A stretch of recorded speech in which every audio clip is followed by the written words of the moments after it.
علی کو امتحان بھی اتنے بڑے درپیش تھے.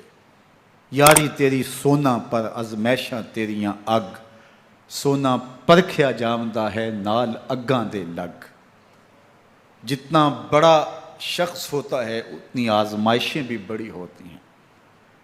پیغمبر رحمت کی آغوش میں کھیلنے والا، حجرہ فاطمہ کا جانشین، مصلی رسول کا وارث، منبر رسول صلی اللہ علیہ وآلہ وسلم پر حضور کے مبارک پہلو اور گود میں بیٹھنے والا حسین، حضور کی زبان چوسنے والا حسین، حضور کے کندھوں پہ سواری کرنے والا حسین، آقا کریم علیہ السلام کے مبارک سجدے کی حالت کے اندر حضور کی پشت پہ کھیلنے والا حسین، جس حسین کا دروازہ مسجد نبوی کے اندر کھلتا تھا اور یزید کی کرتوتوں کے چشم دید گواہ تھے. یزید جب تخت نشین ہوتا ہے تو اسے یہ فکر ہوتی ہے کہ امام حسین، عبداللہ بن زبیر، عبداللہ بن عمر، عبداللہ ابن عباس یہ میری بیعت کریں. اور وہ ولید بن عقبہ کو لکھتا ہے کہ ہر صورت میں ان کی بیعت لو، اور اگر بیعت نہ دیں تو سختی کرو. حضرت امام حسین رضی اللہ تعالی عنہ کو بلاوا آتا ہے کہ آپ کو دارالامارت میں گورنر ہاؤس میں بلایا جا رہا ہے. ولید بن عقبہ کا پیغام آپ کو پہنچتا ہے. آپ اس وقت فرماتے ہیں کہ اس وقت جو پیغام پہنچا ہے وہ کسی خطرے سے خالی نہیں ہے. تو کچھ سواروں کو ساتھ لیا، کہا تم دارالامارت کے باہر کھڑے رہنا، اگر میری آواز بلند ہوئی تو اندر آ جانا، ورنہ تم انتظار کرنا. آپ اندر گئے. ولید بن عقبہ نے مروان کو بھی بلایا تھا. مروان بن حکم یہ گورنر مدینہ ولید سے پہلے رہ چکا ہے، تو اس نے مشورہ دیا کہ سختی کی جائے. خیر ولید بن عقبہ نے کہا کہ یہ خط ہے، حضرت امیر معاویہ کا انتقال ہو گیا اور یزید تخت نشین ہوا ہے، لہٰذا وہ آپ سے بیعت کا مطالبہ کرتا ہے. تو حضرت امام حسین رضی اللہ تعالیٰ عنہ نے فرمایا کہ میرے جیسا شخص یوں چھپ کے بیعت نہیں کر سکتا. اور آپ واپس پلٹے. مروان بن حکم نے ولید بن عقبہ کو کہا کہ یہ موقع ہے جانے نہ دیا جائے، اگر یہ نکل گئے تو دوبارہ تم قابو نہیں پا سکو گے اور انہیں یہیں قتل کر دیا جائے. حضرت امام حسین رضی اللہ تعالیٰ عنہ نے یہ بات سن لی. کہتے ہیں حضرت امام حسین انہی قدموں کے بل واپس پلٹے اور مروان بن حکم سے مخاطب ہو کے کہا، مروان کیا بول رہا ہے؟ وہ خاموش ہو گیا. فرمایا تو جانتا نہیں ہم کون ہیں؟ آنا حسین ابن علی ابن ابی طالب، میں حسین ہوں، میں علی کا بیٹا ہوں. ہمارے گھر میں قرآن اترتا رہا ہے، وحی کا نزول ہوتا رہا ہے، اور یزید فاسق ہے، فاجر ہے، مسلمانوں کا قاتل ہے اور شرابی ہے. میں ڈنکے کی چوٹ پہ یزید کی بیعت سے انکار کرتا ہوں. بس حیدری کچھار سے محمدی شیر نکل آیا ہے. اب اوسان خطا ہو گئے، راستہ چھوڑ دیا، واپس آئے. سیدہ زینب سے ملے، کہا مدینے کو چھوڑنا پڑے گا. کہا بھیا کیا ہوا؟ کہا یزید بیعت لینے پہ مصر ہے اور میں کسی صورت بھی بیعت نہیں کروں گا. رسول اللہ کا مدینہ ہمارے خون سے لالہ زار بنے گا. میں نہیں چاہتا کہ حضور کے شہر نور کی حرمت پامال ہو. دوستو وہ کیسا منظر ہوگا جب حسین ابن علی نے آخری حاضری حضور کے روضے پہ دی ہوگی.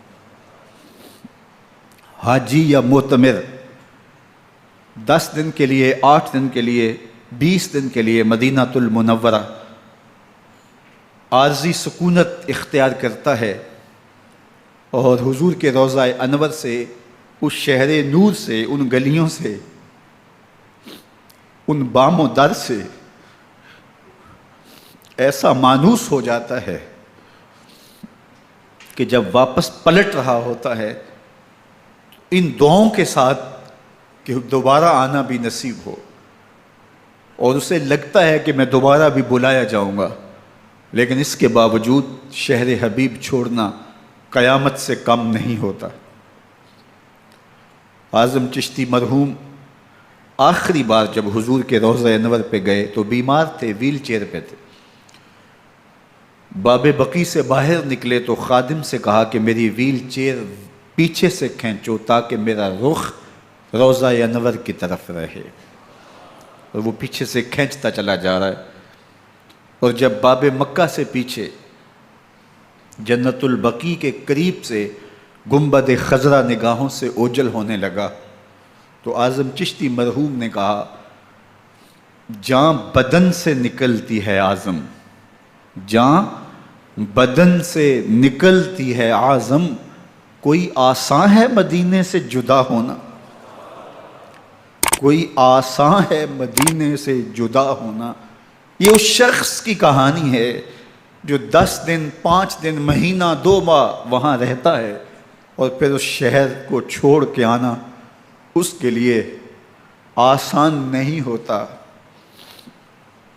اور مجھے بتاؤ کہ حسین جو پیدا مدینے میں ہوا، جس کے گھر کا دروازہ مسجد نبوی کے اندر کھلتا تھا، جو مسجد نبوی کے اندر پرورش پا کے جوان ہوتا ہے اور مدینے کی گلیوں میں کھیلتا رہا، اس حسین ابن علی کے لیے مدینہ چھوڑنا، اور پھر وہ اس بات کا علم اور شعور رکھتے تھے کہ یہ آخری بار حضور کے در پہ حاضری ہے، دوبارہ اس شہر نور میں نہیں آ سکوں گا، تو کیا قیامت ہوگی اور کیا منظر ہوگا۔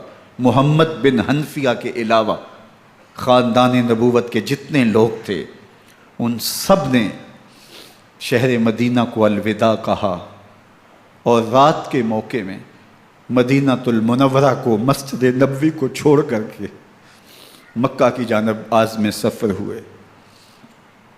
3 شعبان المعظم کو مکہ المکرمہ پہنچتے ہیں، ادھر کوفیوں کے خطوط آنے شروع ہو جاتے ہیں۔ حضرت امام حسین رضی اللہ تعالیٰ عنہ مسلم بن عقیل رضی اللہ تعالیٰ عنہ کو صورتحال معلوم کرنے کے لیے بھیج دیتے ہیں۔ 40,000 کوفی آپ کے ہاتھ پہ بیعت کر لیتے ہیں۔ ادھر 25 پیدل حج کرنے والے حضرت امام حسین 8 ذی الحج کو احرام باندھتے ہیں، لیکن آپ کو پتہ چلتا ہے کہ حاجیوں کے روپ میں قاتل چھپا دیے گئے، تو آپ اس احرام کو حج کی بجائے عمرے میں بدلتے ہیں اور کوفے کی جانب عازم سفر ہوتے ہیں۔ کائنات والو، ذرا سینے پہ ہاتھ رکھ کے دیکھو کہ یہ کتنا مشکل مرحلہ تھا۔ اس دین کی آبرو کو بچانے کے لیے حضرت امام حسین رضی اللہ تعالیٰ عنہ نے کتنا بڑا قدم اٹھایا۔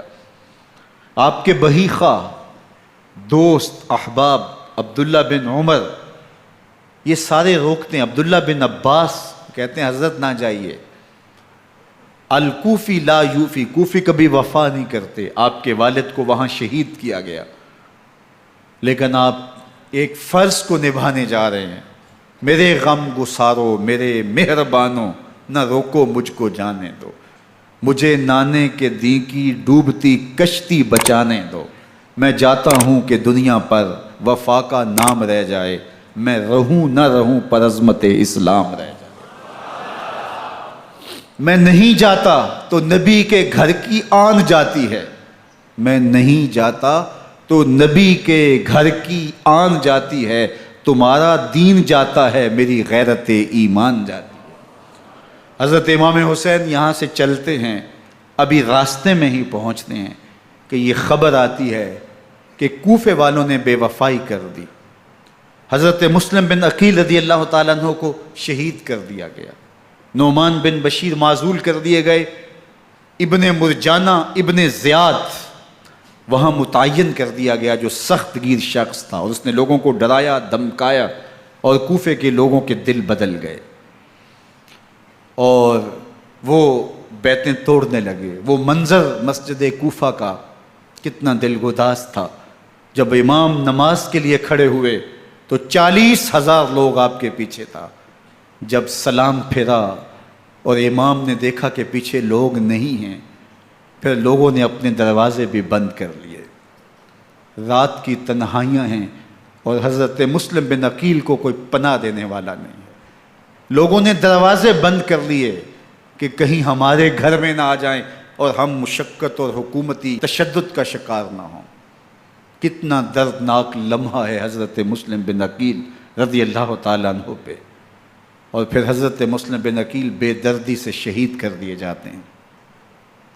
آپ ابھی راستے میں ہیں، یہ ساری کہانی پہنچتی ہے کہ حضرت مسلم شہید کر دیے گئے اور بے دردی سے شہید کر دیے گئے۔ وہ جنہوں نے خط لکھے تھے کہ ہم آپ کے ساتھ ہیں اور ہم منتظر ہیں، چشم برا ہیں، آپ کے قدموں کی چاپ سننے کے لیے بےتاب ہیں، آج انہوں نے بیعتیں توڑ دی۔ 40,000 کوفی منحرف ہو گئے۔ مسجد کوفہ کا وہ منظر کس قدر روح کو تڑپا دینے والا تھا۔ ہم پچھلے سال عصر اور مغرب کے درمیان جب کوفہ پہنچے تو سورج ڈوبنے کے قریب تھا۔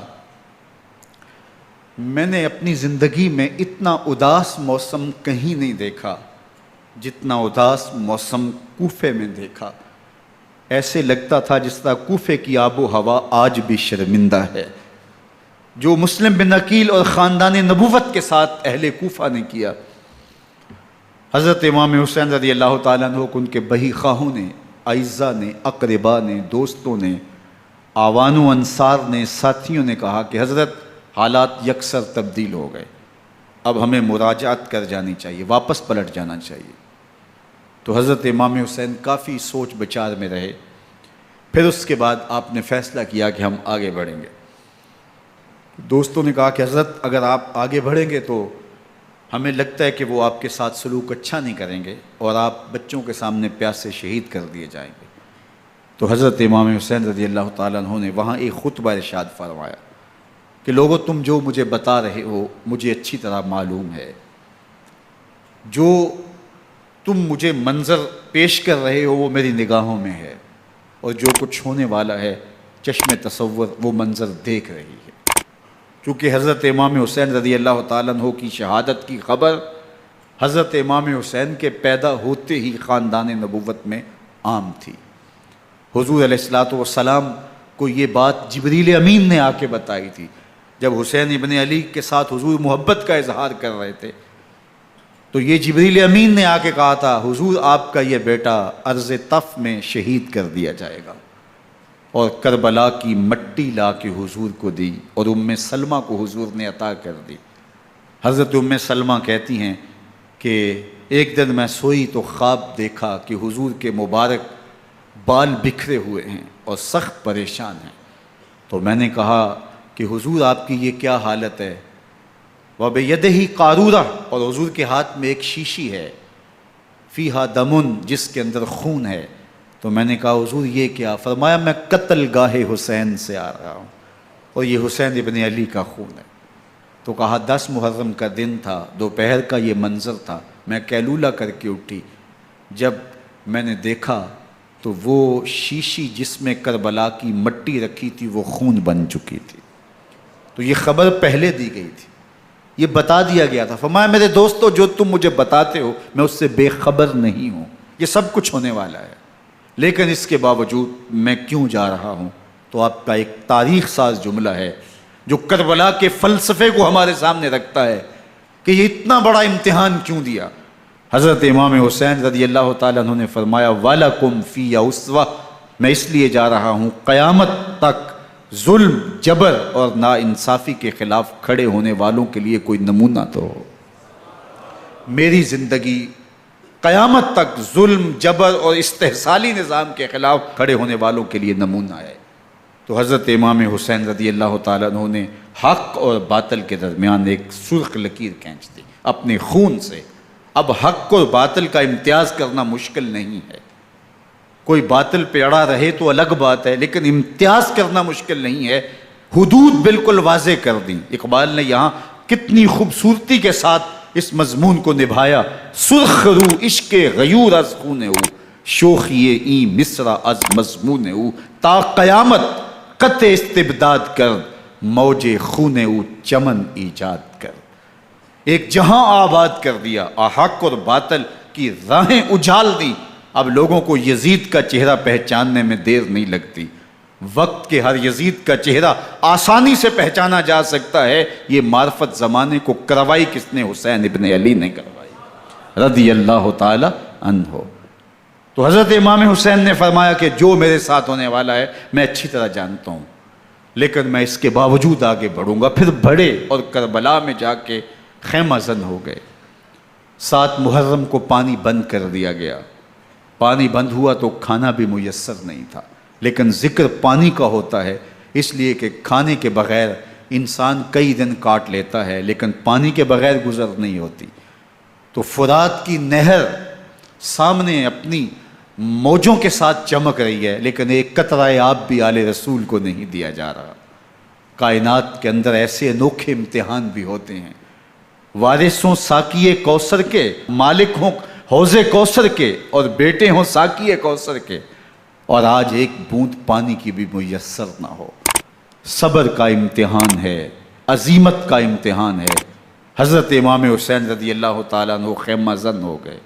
3 دن تک پانی بند رہتا ہے۔ 9 محرم کو رات کی تنہائی میں حملہ آور ہونا چاہتے ہیں، لیکن آپ نے کہا کہ ہمیں اللہ کے حضور عبادت اور ذکر